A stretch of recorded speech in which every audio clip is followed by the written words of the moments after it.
Will gold be challenged in a deflationary environment? I'm with John Kaiser. He is founder of Kaiser Research. John, welcome to Kitco. Michael, glad to be here. We had the ratcheting up in 2023 by the Fed. We're now starting the new year, 2024. What are some of the top macro trends you're looking at? Well, the high interest rate policy is starting to have these recessionary impacts on people's decisions. It will impact real estate too, as people try to get mortgages at these higher rates. I think it'll be a slow decline in Europe. There's no sign of a decline yet in the inflation rates. The concern, of course, is that somewhere along the way we get a collapse of asset prices, asset deflation, without necessarily cost of goods and services deflation. And but I think for gold, the really relevant topic is what's happening on the geopolitical arena. This conflict between global West and global East, with China and Russia, the global East, Russia with impunity going into Ukraine, and now even members of the global West getting prepared to write off the Ukraine. So we see a shrinking of the impact of the global West with the United States as its center.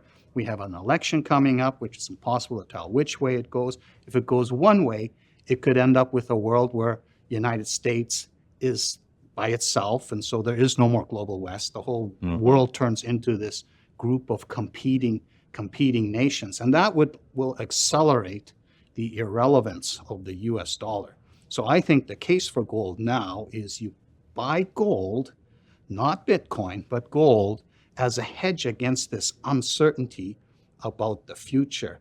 And that's why I'm hoping we get that $2,000 become a floor rather than this ceiling that we've been struggling to get through during the past couple of years. One of the real drags on the commodity sector has been what's been happening in China with the slowdown in the economy, what's been happening with the property sector. And you've seen there's been a lot of disappointment for the people in the copper sector, for example, never mind what has happened to lithium in the space as well, too. What do you see happening in China? The signs that we're seeing, like the disappointing rebound from their self-imposed COVID lockdown, that was the big story last year. I mean, I was here a year ago. I was bullish. I was seeing, okay, China's coming back on stream. We got the energy transition policies making headway. And then China just rolled over, and their debt situation, they're like facing something like the 2000s, where this is all falling apart, and they have a deflationary problem. And they've created an autocracy where the people are being crushed, and there's no more ability to do anything with your own initiative without the collective coming in and meddling. So, and they have their declining population, and everybody's frightened, and they're hoarding their capital, not spending. So China, which has been so dependent on growth elsewhere in the world and exporting, now we're getting these conflicts. The world's realizing how vulnerable they are to Russian and Chinese metal supply.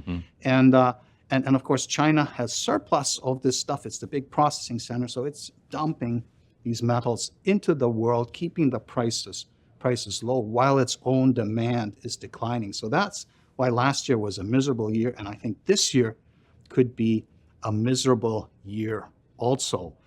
But if the world does break up into these different economic zones where the global West no longer has anything to do with the global East, that's actually very bullish for at least the resource junior sector, because if we're no longer relying on the supply of metal from these places that dominate, because we're basically at war with them, and we have a serious problem, especially for the United States, with the biggest economy in the world, and is only a fractional supplier of what the world consumes in these raw materials.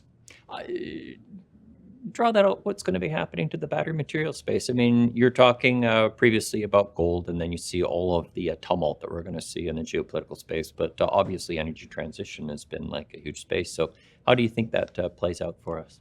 Yeah, last year when I was here, there were two parts to my bullishness. One was the geopolitical stuff for gold and security supply for raw materials. But the other was the energy transition goals, and the International Energy Agency put out numbers that quantified where, for whatever the emission goals are by 2030, we need a 50% increase in copper supply just to accommodate this new type of policy-driven demand, 100% more nickel, 600% more lithium.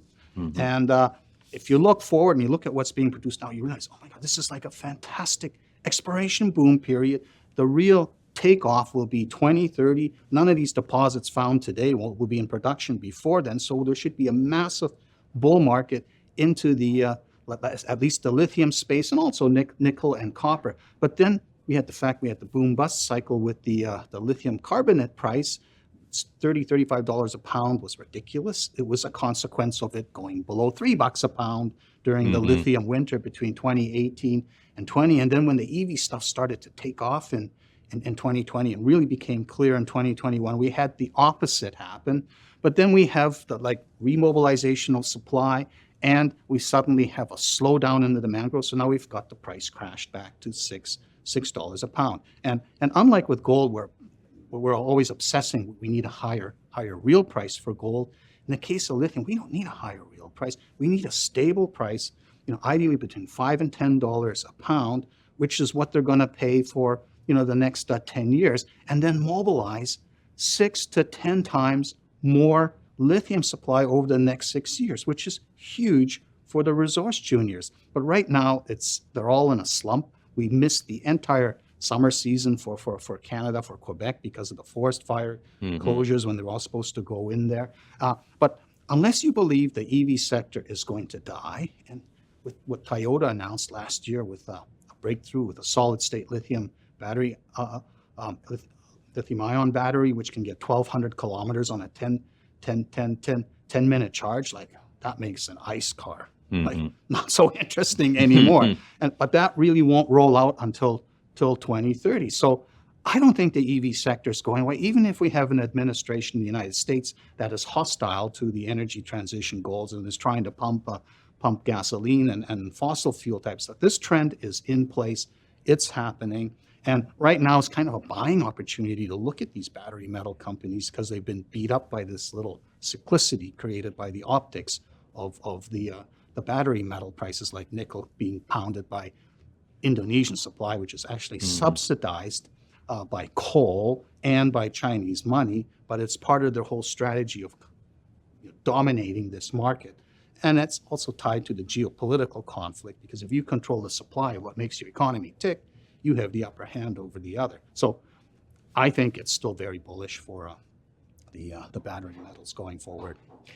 John, we're at the Metal Investor Forum here.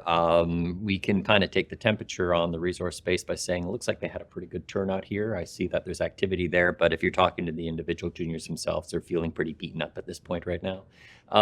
We're heading into 2024. What do you kind of see as what you would say, if you're talking to investors, resource investors, what would be some of ideas? What would be some of the places that you think they should look at deploying capital? What do you think works right now? Well, we're now pretty much in the 13th year of a bear market with a few little short-lived interruptions. And I'm seeing, my belief is we've fallen through the extinction threshold, and the Canadian resource junior ecosystem is dying. But it'll take 3 to 5 years for this to die. So I've been going through my database and corralling the real companies with real people with real visions for their projects into my so-called bottom fish collection. And feasibility demonstration in flat metal prices, which is what we might end up this year. I think 2025, we're going to see them take off again. That's a hard sell. But discovery exploration, where you can find something that's new and different, but works at the prices we have, that could potentially attract risk capital. So the two companies, I've got 3 companies here today. Westfault Mining is my gold option out. They already know what's there. They know what it's worth at different prices of gold. So you buy that and you just forget about it and wait. The other 2 are PJX Resources, which has a Sullivan type target that emerged out of serendipity, and they'll be drilling that in May onward. And this could be another monster discovery, finally fulfilling the dreams of a 100-year-long quest for a second Sullivan. The other is Solitario Resources Corp, which has the chunk of land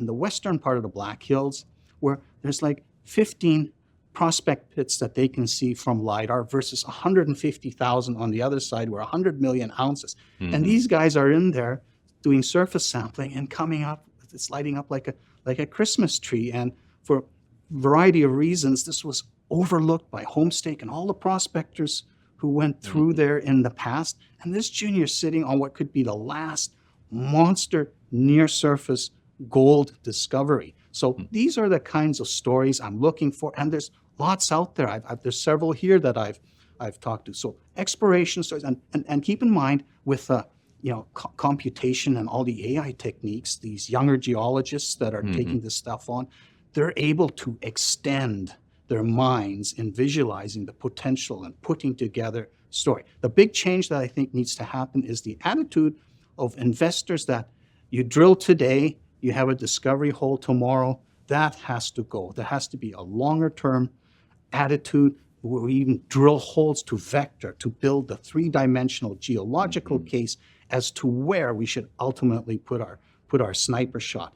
And that's what both PJX and Solitario will be doing later this year. They may not have the big score right away, but they will have strategies that are vectoring in on what hopefully will be big discoveries. And that's what this market needs, is a big discovery where it doesn't matter what the metal price is doing today or tomorrow, but it's what is the grade and size of the deposit that's emerging doing. John, thanks for speaking with Kitco. You're welcome. My name is Michael McRae here at the Metals Investor Forum on behalf of Kitco Mining.